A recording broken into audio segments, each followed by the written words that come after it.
Kapla, warriors. This is the Riskat, or D-10 heavy cruiser, a warship heavily used in the 23rd century. The D-10s were developed late in the 4 Years' War with the Federation to counter Starfleet's powerful Constitution-class cruisers. They also acted as command ships in the fleet, and still do in smaller fleets to this day, and ultimately proved to be superior to their Federation counterparts. They had a vast cargo capacity, shuttle bays, and troop facilities which allowed for the capture of enemy ships and stations. After the 4 Years' War, and most especially after the Kittimer peace talks with the Federation, the troop facilities were often replaced with science and research facilities, making these ships excellent for deep space exploration.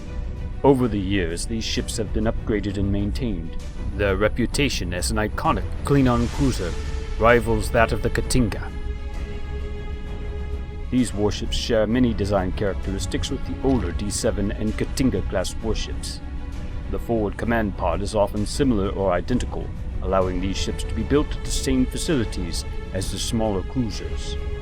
Much like the Katinga, these command pods can detach from the main hull in special circumstances. As you can see, these ships are larger than the Katinga and comparable to the Constitution class in size.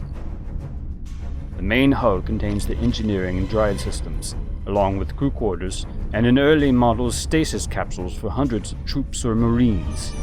Obviously, they had a vast shuttle bay for situations where transporters were impractical, for boarding and landing operations, emergency relief, or resupply, with up to 12 shuttlecraft. Later models of these ships had increased armor and structural integrity, very much like the Katinga refit of the older D7s, except the D10's hull could take far more punishment. It also was always equipped with the best shields the Empire had to offer.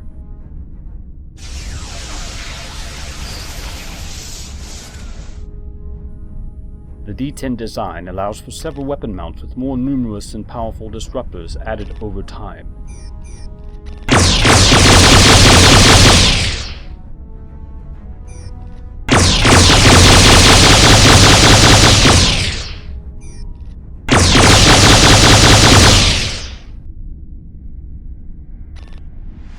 On the main hull, there were two forward-facing weapon mounts.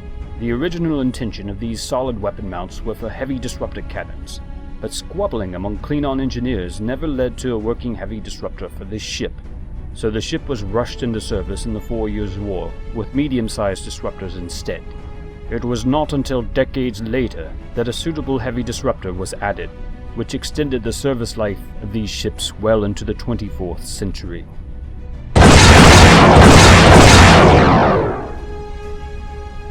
Of course, these ships have a fore and aft torpedo tube. The torpedoes were slightly more powerful than those used by the Katinga.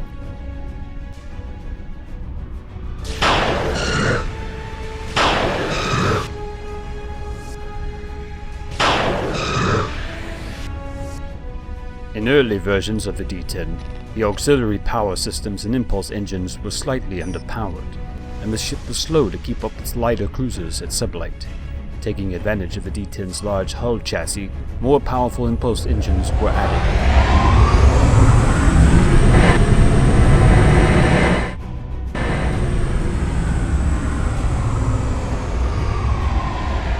The first D10s had warp drives that were the most efficient of its day. Its maximum cruising speed could keep pace with the smaller ships. The emergency warp speed often fell just short of the smaller cruisers like the Katinga. Late 23rd century versions corrected this, allowing for a Warp 9 emergency warp speed.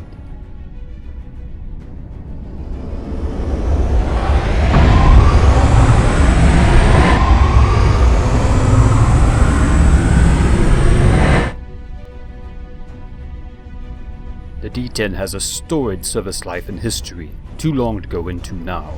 Perhaps you warriors could utilize the comments section about the adventures and battles that these ships might have participated in. Were they worthy enough to spawn new songs of glory?